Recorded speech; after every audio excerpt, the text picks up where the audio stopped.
స్కూళ్ళల్లో మౌలిక వసతులు కల్పించాలి, చిన్న చిన్న సమస్యలను కూడా పరిష్కరించి అదేవిధంగా టీచర్స్ కొరత లేకుండా విద్యార్థులకు అన్ని సబ్జెక్ట్స్ బోధాలనే ఆలోచనతోన మనం అధికారంలోకి వచ్చిన వెంబడే ఏ స్కూల్లో కూడా టీచర్ల కొరత లేకుండా ఈరోజు కొత్తగా టీచర్ల నియామకం చేపట్టి ఆ స్కూళ్ళల్లో టీచర్ల కొరత లేకుండా చేసిన ఘనత ఈరోజు మన ప్రజాప్రభుత్వాన్ని గౌరవ ముఖ్యమంత్రి గారు శ్రీ యనమల రేవంత్ రెడ్డి గారు దాదాపు 11,067 మంది టీచర్లు రిక్రూట్ చేసి గత పిల్లలకు ఏదైనా సమస్యలు ఉంటే ఆ సమస్యలు కూడా ఒకటి పరిష్కారం చేయాలి. ముఖ్యంగా నేను వచ్చిన కొత్తలోనే మీకు అందరికీ తెలిసి అమ్మాయిలు ఉన్నారు చాలా మంది. మీ స్కూల్లో కనీసం టాయిలెట్స్ కూడా కట్టలేని పరిస్థితి ఉంది. ఆ రోజు ఈరోజు పెద్ద పెద్ద రోడ్ల మీద ఫ్లెక్సీలు వేసుకొని ఇట్లకెళ్ళి ఊరేగుతున్న టీఆర్ఎస్ పార్టీ నాయకులు కనీసం గవర్నమెంట్ స్కూళ్ళల్లో అరే మా పిల్లలు ఉన్నారు కదా, పిల్లలు టాయిలెట్స్ ఇబ్బందులు పడుతున్నారని ఒక్కరోజు కూడా ఆలోచన చేయలేదు. కానీ ఈరోజు మనం వచ్చిన తర్వాత మీరు ఒకరోజు మన నోటీస్కి తీసుకొస్తే ఇమ్మీడియట్లీ మీ స్కూల్లో టాయిలెట్స్ నిర్మాణం చేపట్టడం జరిగింది. ఆ విషయం మీకు అందరూ కూడా తెలుసు. అదేవిధంగా స్కూల్లో మీకు చిన్న చిన్న సమస్యలు ఉండే మౌలిక వసతులు ఏమీ లేకుండా ఇబ్బంది పడుతున్నప్పుడు ప్రభుత్వం ఈరోజు అమ్మ ఆదర్శ పాఠశాలల పేరు మీద ఒక్కొక్క స్కూల్కి డబ్బులు కేటాయించి ఆ పనులను కూడా చేయించడం. స్కావెంజర్స్ ఇష్యూ ఉంటే కూడా ఈరోజు ఆ స్కావెంజర్స్ ఇష్యూ కూడా సాల్వ్ చేసి వాళ్ళకు జీతాలు వచ్చేటట్లు చేసినాం. టీచర్లకు ఈరోజు మీ పక్కన ఎంఈఓ గారు ఉన్నారు. ఈరోజు చాలా మంది టీచర్లకు వాళ్ళకి ప్రమోషన్లు లేక 15 సంవత్సరాలుగా ప్రమోషన్ లేక ఇబ్బందులు పడ్డారు.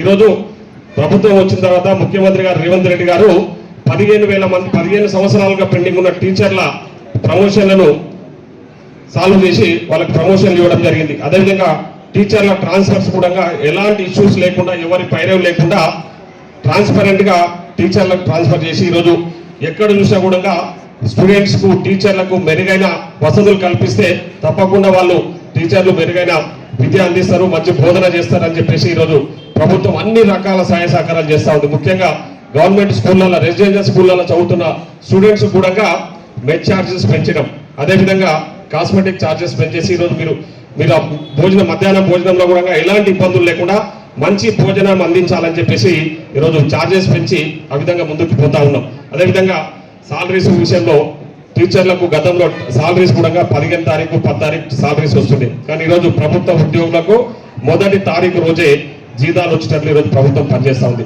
సో మేము ఒకటే లక్ష్యంతో ముందుకు పోతా ఉన్నాం. ఈరోజు విద్యా వైద్యానికి మొదటి ప్రాధాన్యత ఇవ్వాలి.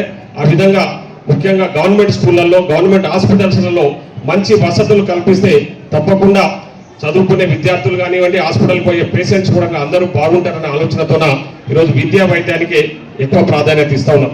ముఖ్యంగా మన నియోజకవర్గంలో దాదాపు 52 స్కూళ్ళలో చదువుతున్న గవర్నమెంట్ స్కూళ్ళలో చదువుతున్న స్టూడెంట్స్ అందరికీ 10th క్లాస్ స్టూడెంట్స్ అందరికీ కూడా ఒక మంచి మెటీరియల్ 10th క్లాస్లో వాళ్ళు మంచి మార్కులతో ఉత్తీర్ణత కావాలనే ఆలోచనతోన ఈరోజు ఒక మంచి మెటీరియల్ స్టడీ మెటీరియల్ కూడా తయారు చేయించడం జరిగింది. ముఖ్యంగా ఇది digital content study material, digital కాంటెంట్తో కూడిన స్టడీ మెటీరియల్. ఎందుకంటే కొంచెం బోధన పద్ధతుల్లో వివిధ రకాలు ఉంటాయి. టీచర్స్ చెప్పే బోధన ఒక రకంగా ఉంటుంది. అదేవిధంగా మీ బుక్స్లో ఏదైతే మీరు ఈజీగా అండర్స్టాండింగ్ చేసుకోవడానికి ఇప్పుడు ఫోన్లో మీరు QR కోడ్లో ఇవి స్కాన్ చేసుకుంటే దీంట్లో విజువల్స్తో కూడిన విద్యా బోధనలు ఉంటాయి. సో ఇవన్నీ కూడా మీకు ఈజీగా అండర్స్టాండింగ్ చేసుకొని మీరు మైండ్ అప్ అయి ఈజీగా మీరు ఎగ్జామ్స్ రావడానికి అవకాశం ఉంటుంది. దీనివల్ల ఉత్తీర్ణత శాతము మార్కుల శాతం కూడా పెరిగే అవకాశం ఉంటుంది. ఆ ఆలోచనతోన ఈరోజు దాదాపు ఒక 20 లక్షలు నా సొంత డబ్బులతో ఖర్చు పెట్టి ఈరోజు ఈ మెటీరియల్ తయారు చేయించి మన పిల్లలు మంచిగా చదువుకోవాలి, వాళ్ళ కుటుంబానికి వాళ్ళ ప్రాంతానికి మన నియోజకవర్గానికి భవిష్యత్తులో మంచి పేరు తీసుకురావాలనే ఆలోచనతోన నేను ఈ మెటీరియల్ తయారు చేయించడం జరిగింది. సో దీన్ని అందరూ కూడా సద్వినియోగం చేసుకోవాలి. ముఖ్యంగా Telugu medium English medium students అందరికీ 10th క్లాస్లో ఉన్న వాళ్ళందరికీ విత్ ఆల్ అంటే ఎడ్యుకేషన్ అనేది దేనితో పోల్చలేము. ఇది ఒక వెపన్ లాంటిది. అంటే education is the most powerful weapon. అర్థమైంది మీకు? తెలుగులో ఇంగ్లీష్ అర్థం చేసుకుంటారు కదా. మోస్ట్ పవర్ఫుల్ వెపన్ అంటే మీరు విద్యాలని ఒకసారి మీ దగ్గర వస్తే వాళ్ళు ఎక్కడికి పోయి విద్య ఎవరి సొంతం కాదు, మీరు కష్టపడితే మీ సొంతం అవుతుంది. సో ఆ విధంగా మీరు చదువుకుంటే మీరు కష్టపడితే ఒక మంచి పవర్ఫుల్ వెపన్ మీ దగ్గర ఉంటుంది. విద్య మన దగ్గర ఉందంటే మనకి వేరే ఏ అవసరాలు ఏం అవసరం ఉండదు, ఏ వెపన్స్ తో పని ఉండదు మనకి. సో కాబట్టి మీరందరూ కూడా మంచిగా చదువుకోవాలి, మన ప్రాంతానికి మంచి పేరు తీసుకురావాలి, భవిష్యత్తులో మీరందరూ కూడా ఉన్నత స్థానంలో ఉండాలని చెప్పేసి కోరుకుంటూ మనం ఈరోజు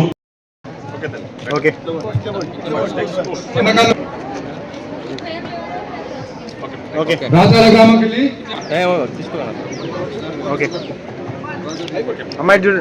సాగపూర్ గ్రామం నుంచి ఓకే అమ్మాయి చూడు తమ్ముడు ఎంతసేపు వస్తుందావా కిందికి కొంచెం ఓకే ఓకే కన్మనూరు కూడా